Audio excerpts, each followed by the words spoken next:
মানুহৰ memory memory বুজি পাইছানে? স্মৃতি যাক কোৱা হয় কি স্মৃতি। স্মৃতি দুই ধৰণৰ থাকে, এটা হ'ল ক্ষণস্থায়ী আৰু এটা দীৰ্ঘস্থায়ী। এটা মেমৰি আছে যিটো তোমাৰ চিৰদিনলৈকে মনত থাকিব, আৰু এটা আছে ক্ষণস্থায়ী।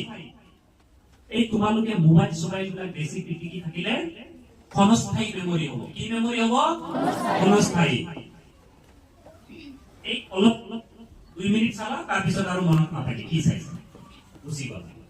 আৰু মোবাইল ফোন, আৰু এটা কথা মনত ৰাখিবা, মোবাইল ফোনটো এনেকুৱা এটা যন্ত্ৰ,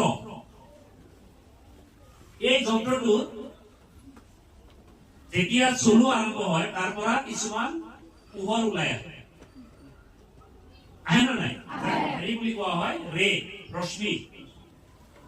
আৰু তাতে এটা পৰিৱেশ সৃষ্টি কৰে, ইলেক্ট্ৰমেগনেটিক পৰিৱেশ বুলি কোৱা হয়।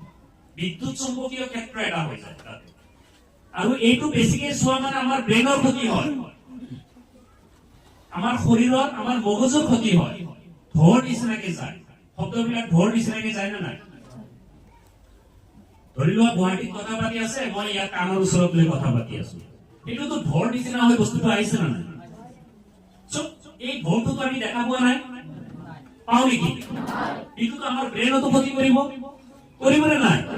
এইকাৰণে মোবাইল ফোন যি ব্যৱহাৰ কৰিব লাগে, ফোন কৰিলে এৰি দিব লাগে। আৰু তোমালোকে সদায় কম চাব থাকিব, কমকে চাব লাগে। আৰু তোমালোকে পৰাপক্ষত মোবাইল ফোন লোৱা মানে বেয়া বস্তুবিলাক আহিলে তোমালোকে নাচাবা, দূৰত থাকিবা, ভালকে ষ্টাডি কৰিবা। ঠিক আছে? মোৰ কথাখিনি বুজি পাইছা? ভাল লাগিছে? ভাল লাগিছে?